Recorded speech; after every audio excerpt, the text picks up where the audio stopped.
संसार का कोई वस्तु और सामान जन्म मरण की अबूझ पहेली को हल नहीं कर सकता। आपके पास कितनों दौलत आ जाए, लेकिन उसमें भी जन्म मरण का कोई सलूशन नहीं है। यह एक अलग ही विषय है और इसके लिए सबको बराबर बराबर अधिकार उस परम पिता परमेश्वर ने दे रखा है। सबय सुलभ सब दिन सब देशा, सेवत सादर समन कलेशा। जात पात पूछे नहीं कोई, हरिके भजे सुहरिके हुई। भीलनी सिबरी ने भी उस चीज को प्राप्त कर लिया। पढ़ी लिखी नहीं थी, जाति भी ओछी जाति, भील जाति जिसको आप उत्तर भारत में मुसहर कहते हो, उस कौम में जाति में जन्म लेकर शिबरी ने अपने जीवन को सफल बना लिया। जिस काम को बड़े बड़े लोग नहीं कर पाए, शिबरी ने कर लिया। संत रविदास जी काशी नगरी में चमार घर में जन्म लेकर जूता सीते सीते साहब कबीर की दया कृपा से अपना काम बना ले गए। रविदास जी के गुरु साहब कबीर को ही माना जाता। कबीर साहब पहले आए, बाद में रविदास जी, और दोनों लोग करीब करीब 7 काशी में रहे। रविदास जी को ज्ञान बोध कबीर साहब ने ही कराया था और बाद में रविदास जी ने चित्तौड़ की रानी मीरा को, जो चित्तौड़ की महारानी है, उनका गुरु बनने का गौरव रविदास जी को प्राप्त हुआ है। कहने का कुल मतलब ये है कि वो विद्या, ये ज्ञान और बोध है जो जाति धर्म ऊंचा नीचा हिंदू मुसलमान से ऊपर है। इसमें सिर्फ आपको ये समझना सनातन धर्म में कि हमारा ये जो प्रेजेंट लाइफ है, वर्तमान जीवन है, ये 2 चीज़ों के मेल से बना हुआ एक शरीर है, दूसरी स्पिरिट यानी आत्मा है। इसको आप इस तरह समझ सकते हो जैसे आपके घर में तमाम इंस्ट्रूमेंट्स, औजार, सिस्टम, मशीन है, कूलर है, फ्रिज है, फैन है, पंखा है, आटा चक्की मशीन है, पंपिंग सेट है, ट्यूबवेल, सब कुछ। लेकिन आपके घर में ऊर्जा, एनर्जी, पावर, बिजली ही नहीं है, कोई मशीन नहीं चल पाएगी। और मान लो आपके घर में बिजली पूरी है, लेकिन आपके पास कोई मशीन ही नहीं है, तो बिजली सीधे आपको कोई लाभ नहीं पहुंचा सकती। कोई वर्क यानी काम कब होगा? जब मशीन और ऊर्जा एक साथ जुड़ेंगे। इसी तरह हमारी शरीर और आत्मा, ये शरीर तभी काम करेगा जब इसमें स्पिरिट यानी आत्मा, एनर्जी, ऊर्जा के रूप में मौजूद रहेगी। जिस दिन इसमें से आत्मा अलग हो जाएगी, जैसे बिजली गई सारी मशीनें डेड हो गई, ऐसे जिस दिन आत्मा निकल गई आपका शरीर डेड, मुर्दा, बेकार मान लिया जाएगा। जब तक इसमें आत्मा है आपको दादा कहा जाता, और जब तक आत्मा है अगर आपको कोई गाली दे दे तो घर वाले लाठी उठा लेंगे। लेकिन जिस दिन आत्मा निकल गई वही घर वाले आपको आग में जलाएंगे, तब दर्द नहीं होगा। जब तक आत्मा है तब तक एक कांटा सुई भी चुभ जाए तो आप चिल्लाओगे, लेकिन आत्मा निकल गई, अब आपको आग में जलाया जाएगा।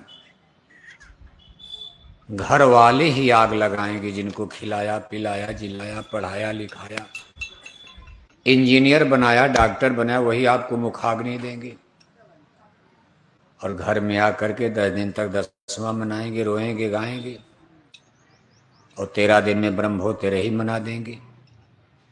और पूरे रिश्तेदारों को, गांव जवार को नोटिस, सूचना जारी कर देंगे, सूचना भेज देंगे कि हमारे पूजनीय दादाजी का क्या हो गया, क्या हो गया। और दादी मर गई तो क्या हो गया, तब तक माता जी मर गई, क्या हो गया, पिताजी मर गए, क्या हो गया, पूरे आजमगढ़ जिले का क्या हो गया, पूरे उत्तर प्रदेश का क्या हो गया, पूरे इंडिया, हिंदुस्तान, भारत का क्या हो गया। सबका स्वर्ग तो नरक का क्या होगा। तब तो भगवान का बनाया नरक खाली पड़ा होगा। हमने आपने कैसा तरीका, एक तरफ तो रोते हैं, पहले तो रोते हैं 2-4 दिन, दादा मर गए दादा मर गए, लेकिन बाद में कहते नहीं नहीं दादा मरे नहीं हैं, दादा का क्या हो गया, इन्हें ट्रांसफर हो गया। दादा दीदारगंज आजमगढ़ से निकल कर कहाँ चले गए, कहाँ चले गए, स्वर्ग में आवास मिल गया। इसलिए खुशी मनाई जाती है, लड्डू पूड़ी खाओ। किसी का लड़का अगर जेल में चला जाए उस दिन चूल्हे में आग नहीं जलती, लेकिन उसी जेल में लड़का जेलर बन गया है, जेल, लेकिन उसी जेल में उसको नौकरी मिल गई, जेलर बन गया। उस दिन आप गांव में लड्डू बांटोगे। और उसी जेल में लड़का चोर डाकू गुंडा बदमाश, उसके ऊपर केस जेल में बंद कर दिया गया, उस दिन आपके चूल्हे में रोटी नहीं पकेगी। अगर आपको ये पता चल जाए कि हमारे दादा तो नरक चले गए, 1-2 लाख खर्च करके कोई लड्डू पूड़ी खिलाएगा गांव वालों को? लेकिन ये खुशियां क्यों मनाई जाती, 1-2 लाख 10 लाख, बड़े बड़े लोग तो कितने लाख, पूरे आजमगढ़ को लड्डू पूड़ी। कोई मिनिस्टर मरता, कोई बड़ा आदमी मरता तो लोग कहते भाई बहुत वोट दिया है जनता ने, पूरा आजमगढ़ लड्डू खिलाओ। और वो भी कहेंगे हमारे पूजनीय दादाजी का क्या हो गया, खुशी की बात है, स्वर्ग चले गए। स्वर्ग को आजमगढ़ से अच्छा माना जाता। आजमगढ़ माने मृत्यु लोक से, यहाँ से सुंदर कोठी हवेली किला महल। स्वर्ग में कोई बीमारी नहीं लगती शरीर में, ऐसी शरीर, और ये बीमारी वाली शरीर तो आग में जल गई। जिंदगी भर दवा किए लेकिन बीमारी नहीं गई। शुगर पकड़ लिया, बवासीर हो गया, भूकंदर हो गया, गठिया हो गया, बात हो गया, बीपी हाई हो रही लो हो रही, टिकिया टेबलेट खाते खाते जिंदगी नरक हो गई।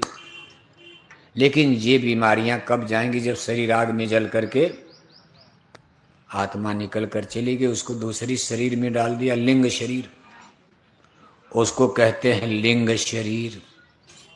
वो 17 तत्वों की होती, जैसे ये शरीर तो 5 तत्वों का है, क्षितिजल पावक गगन समीरा। और इसमें भोजन देखो स्थूल पदार्थ का भोजन होता, किस्म किस्म का फल, किस्म किस्म की सब्जी, किस्म किस्म का अनाज, दूध दही मक्खन घी, और मांस खाने वाले मछली अंडा मांस शराब सब कुछ इसमें चलता, शाकाहारी भी मांसाहारी भी सब। लेकिन जब स्थूल शरीर में जाएगा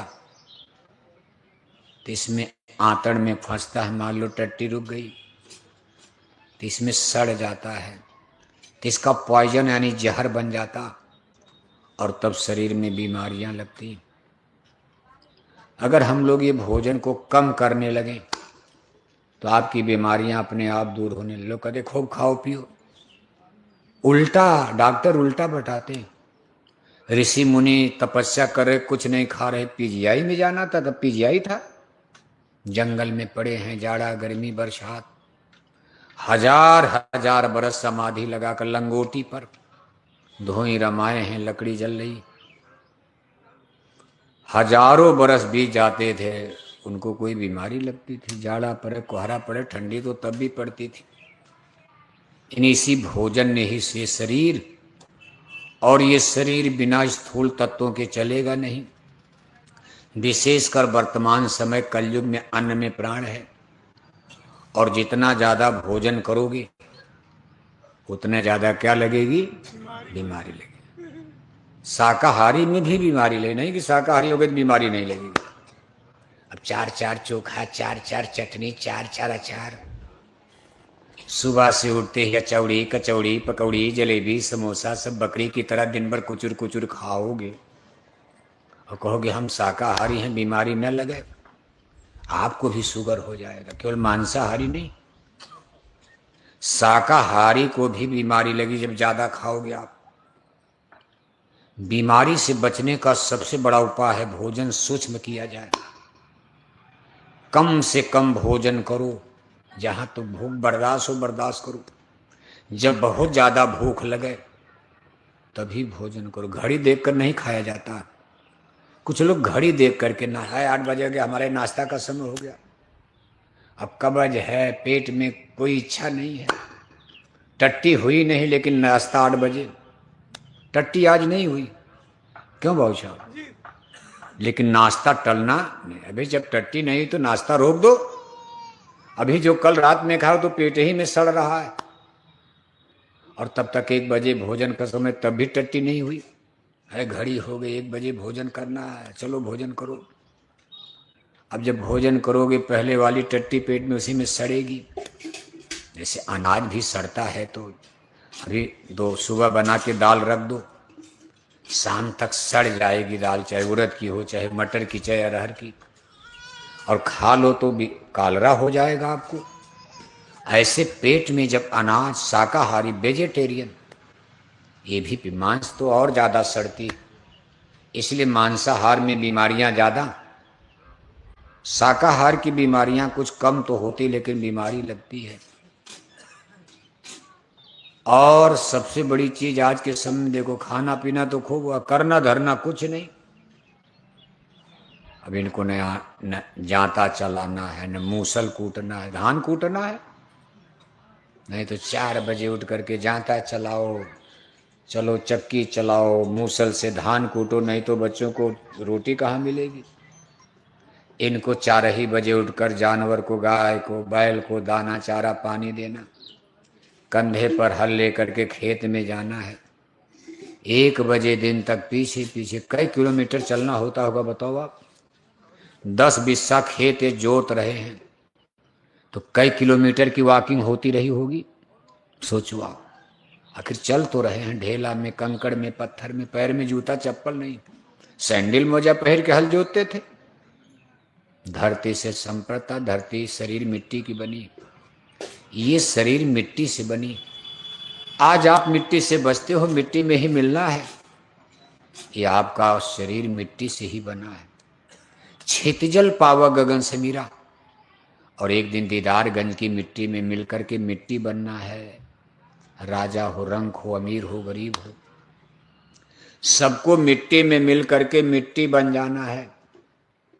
आग में जलकर मुट्ठी भर राख हो जाना, चाहे हिंदू चाहे मुसलमान। मुसलमान गड्ढा खोद कर मिट्टी में मिलाएंगे, हिंदू कहेंगे तुरंत मिट्टी में मिला दो, जला करके मिला दो, मिट्टी में ही मिलना है।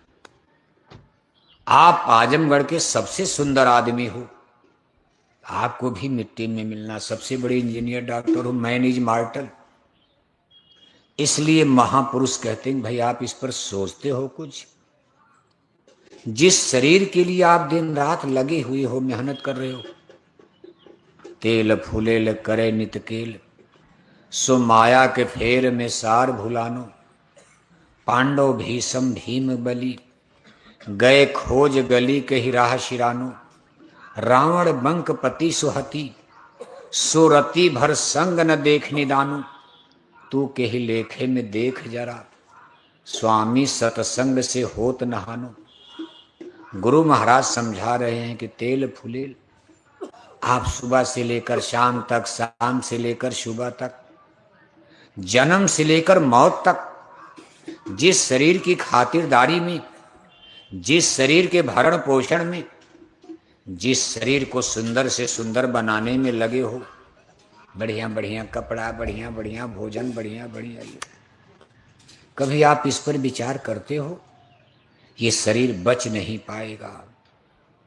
एक दिन इसमें बुढ़ापे में बीमारी लगेगी, टूटे दांत केस बहु जले, ज्योति गई अखियन से, आंख जाएगी, चश्मा लगेगा, कान के बहरे हो जाओगे, दांत टूट कर गिर जाएंगे, चेहरे पर झुर्री पड़ जाएगी, गठिया बात पड़ेगा, 1 गिलास पानी नहीं उठा पाओगे आप, चारपाई पर पड़े हो, चम्मच से पानी पिलाया जा रहा। इस शरीर के लिए इतना समय क्यों बर्बाद कर रहे हो? ये आपके काम तो आने वाली है नहीं। और जो जीवात्मा अमर है, अजर है, उस आत्मा के लिए आपके पास कोई विजन ही नहीं है। उसके लिए आप कुछ सोच ही नहीं पा रहे हो कि आत्मा, आप ये मानकर चलते हम शरीर ही हैं, आप शरीर नहीं हो। साहब कबीर ने कहा कि हम न मरे मरी हैं संसारा। शरीर मरता है, जो मरता वो आत्मा नहीं है। आत्मा तो अमर है, ईश्वर अंश जीव अविनाशी। आप अजर अमर अविनाशी तत्व हो, परमात्मा की अंश आत्मा। उस आत्मा के बारे में आपने कुछ सोचा ही नहीं, चिंतन विचार ही नहीं जाता, बस शरीर के ही रख रखाव में। और एक दिन शरीर आपका साथ छोड़ गया, अब आत्मा कहाँ जाएगी? आत्मा को ले गए। जो मानव जन्म में कर्म किया उसका प्रायश्चित तो भोगना पड़ेगा। कर्म प्रधान विश्व रचि राखा, जो जस करी सो तस फल चाखा। शरीर की रक्षा में भी धर्म का पालन किया होता, धर्म की पालना किया होता, परमात्मा के बनाए नीति नियम के अनुसार शरीर की रक्षा किया, तब भी गनीमत थी। आपने शरीर की रक्षा में इतना लोभ, इतना लालच, और लोभ और लालच में इतना अहंकार और घमंड कि आपने ईश्वरी विधान का भी उल्लंघन कर दिया। विशेषकर आज के इस इंटेलेक्चुअल पढ़े लिखे वैज्ञानिक युग में आप किसी पढ़े लिखे आदमी से जरा धर्म कर्म की बात करो, उनको आत्मा परमात्मा भगवान देवी देवता के बारे में जरा सुनाओ, इतने घमंड की भाषाएं पढ़े लिखे लोग बोलते हैं। मालूम पड़ता कि भगवान को इन्होंने ही पैदा किया, इनको भगवान ने नहीं बनाया। इंजीनियर बन गए, पुल बनाने लगे, पुलिया बनाने लगे, कार बनाने लगे, मोटर हेलीकॉप्टर हवाई जहाज बना दिया, चंदा मामा पर जाने वाला जहाज बना लिया, बड़े बड़े बंदरगाह बना दिए, सब बना लिया। अब आदमी को इतना बड़ा घमंड हो गया, अब आदमी ये कहता भगवान को हमने ही बनाया। उनसे पूछा जाए सूरज चांद किसने बनाया? कहा हमारे दादा ने बनाया होगा, हम नहीं थे, हमारे दादा ने बना दिया होगा। बताओ, जब आदमी को इतना घमंड हो जाएगा। अपने बूढ़े माँ बाप को मानने को तैयार नहीं पढ़ा लिखा समाज, सरकार को वृद्धाश्रम खोलना पड़ रहा। बूढ़े माँ बाप को जैसे गाय दूध दे रही है, जब तक दूध दे रही गाय हमारी माता है, गाय ने दूध देना बंद कर दिया, छोड़ दो जंगल में, दीदारगंज में मरे कटे, कोई भाला मार रहा, कोई गड़ासी मार रहा, कोई तलवार से काट रहा। नकली भाषण देने से कुछ होगा? गाय दूध दे रही, गाय माता है, गाय ने दूध देना बंद कर दिया, जंगल भेज दिया। ऐसे बूढ़े माँ बाप का हाल हो रहा। बुढ़ापे में उनको सहारे की जगह भाई टट्टी उठाना, पेशाब उठाना। बूढ़े माँ बाप को दवाई देना है, नहलाना है, धुलाना है, कौन सेवा करेगा? लेकिन कुछ नहीं, भेज दो वृद्धाश्रम में। और अपने बाप इंजीनियर बने, डॉक्टर बने, बहू को लेकर इंजीनियर साहब दिल्ली रवाना हो गए, एक बहू को लेकर के डॉक्टर साहब बंबई रवाना हो गए। बूढ़े माँ बाप चूल्हा फूंको, जब तक दम है चूल्हा फूंको, नहीं तो वृद्धाश्रम में चलो, कौन मदद करेगा? वृद्धाश्रम में नौकर चाकर टट्टी उठाएंगे। रात में जहर दे दिया, 100 लोग मर गए। सरकार कहती चलो खर्चा, कोई केस चलेगा? जहर ही दे करके मार डाला। वृद्धाश्रम, दाल में सब्जी में जहर डाल दिया, बुढ़े मर गए। सरकार ने कहा ओके फिट है, जितने जल्दी ये सब मर जाए काम खत्म, कौन खर्चा देगा? सरकार का खर्चा हो रहा। और आप तब आकर के तेरही मनाओगे, आपके पैसे को धिक्कार है। मरने के बाद तेरही मनाने आओगे, वो भी कह दोगे हमारे पूजनीय दादाजी का क्या हो गया। मालूम पड़ता स्वर्ग का टिकट आप ही बांट रहे हो। दादा रोटी बिना तड़प गए, दादा बिस्तर पर दवाई बिना तड़प गए, और आज 4 लाख खर्च करके तेरही मना रहे हो और सूचना भेज रहे हैं कि हमारे पूजनीय दादाजी का क्या हो गया, स्वर्गवास। नकली टिकट से आप नकली टिकट बना करके, कागज पर ही टिकट बनता, आप नकली टिकट बना लो, जाओ ट्रेन में बैठ जाओ, टीटी आके पकड़ेगा, कहा तो फर्जी मुहर लगी है, तुरंत जेल में डाल देगा। टिकट ट्रेन में जाना है तो उसका अधिकार स्टेशन मास्टर को, वहाँ जाओगे ना, सरकार ने वहाँ निश्चित कि उसकी मुहर है, उसकी दस्तखत लगेगी, तब आपका टिकट पक्का है। ट्रेन में चढ़ोगे, टीटी नहीं बोलेगा चले जाओ।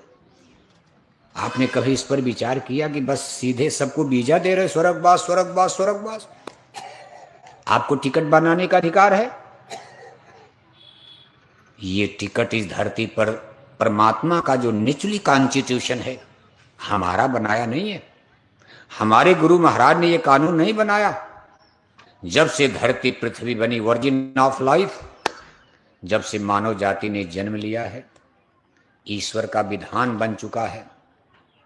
स्वर्ग और वैकुंठ जाने का टिकट देने का अधिकार केवल संतों को मिला। किसको मिला है? गुरु जिसको कहते गुरु।